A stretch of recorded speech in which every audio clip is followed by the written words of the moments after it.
But first, we head to Southern Ireland, where the disappearance of a young man has devastated a close-knit community.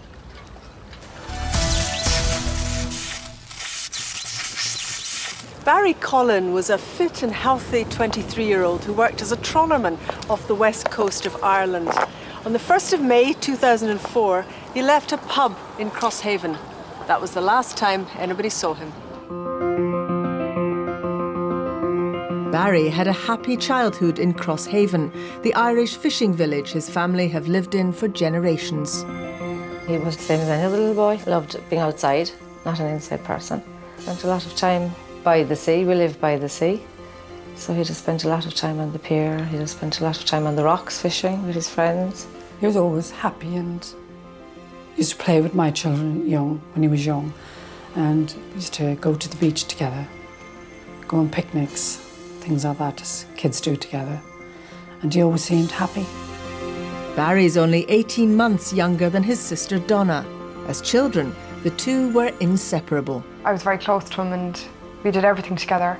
Like we went cycling and there was fields where we lived. Just always, all the kids on the road, we'd all playing in the fields together and we did everything together. We were always together.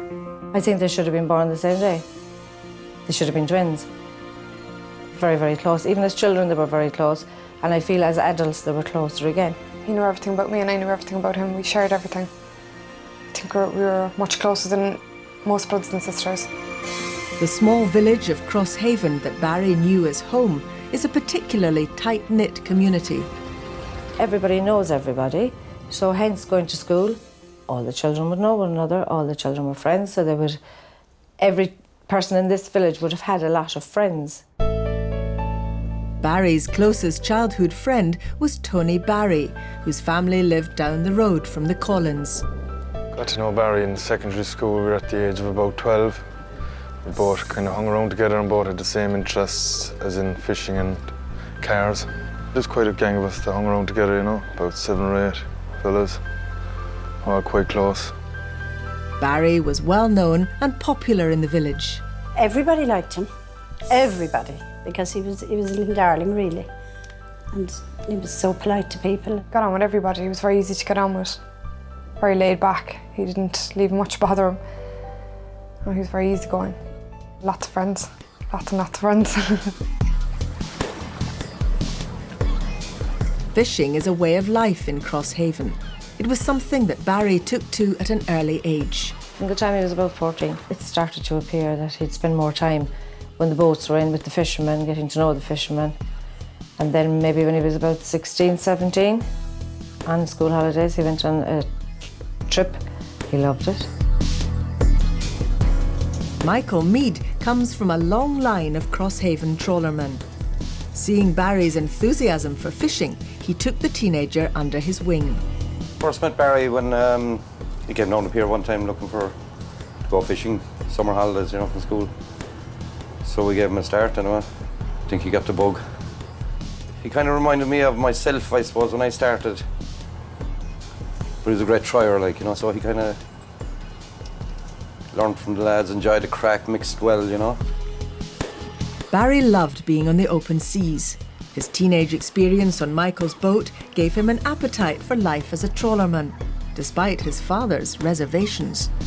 It was a dangerous job, being a fisherman. I actually put a proposition to him one time to go working with me, just the two of us.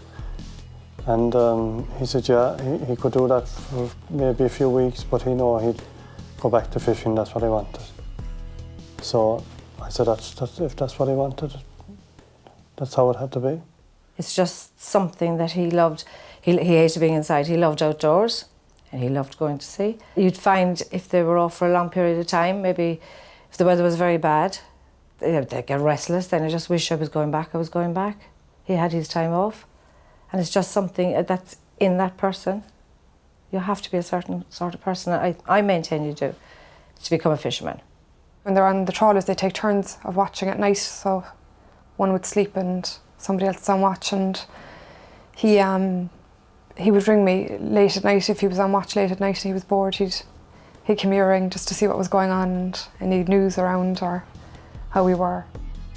He lived for fishing, he loved fishing. It's his life, he always wanted to do it, and he had no interest in doing anything else. At the age of 23, Barry was offered a permanent job on another boat and was due to start in May 2004. He celebrated by buying his first car, a red Toyota Corolla. It was quite a new car, a couple of years old, you know. Liked the car, everything seemed to be going well with him. New job, new car, everything seemed to be okay. On Friday, April the 30th, 2004, Barry was spending his last weekend in Crosshaven before taking to the seas the following week. That day, the village was buzzing with excitement. Michael Mead, he'd got a new boat built in Spain, and that arrived in the pier that morning, so there was a lot of people around all that day. There was a gang on the pier waiting for us to arrive, obviously, first boat, new boat here for 25 years, you know, which is quite an occasion in a small village, really, you know.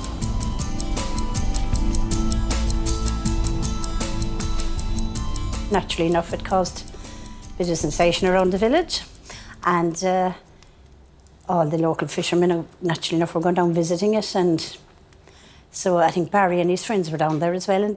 We had trail people aboard that day, you know. Barry came down to see us, wished us well and everything. So we had to crack that day with a bit of a sing-song. We went up to the Moon Duster that evening with the guitars out and the sing-song and, you know, usual. They came back in here and did a few drinks, and Barry went home he said he was going home for his tea. We returned home about 6:30 and we had tea. He went to his room and he had a rest, and he got up and he left the house that night. He went to visit a friend, and I'd imagine sometime around 11 o'clock he left the house. I think he called to a friend briefly, and he was there for about 15 or 20 minutes, and he left there and he went to the Moon Duster bar.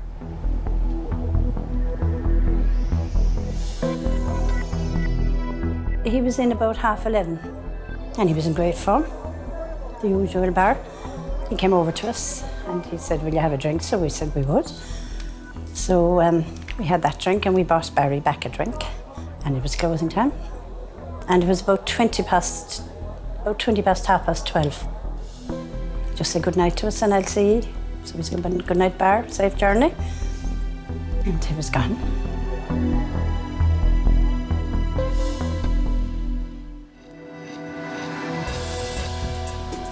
Coming up, the village wakes up the next day to shocking news about Barry. There was a kind of a buzz around the village about it, you know, that he was missing or whatever. I couldn't believe it. The entire community is mobilised in a massive manhunt. They had helicopters out trying to find him, dredging the river to see if the car or anything had gone in the river. It was quite evident that there was something seriously wrong at this point in time.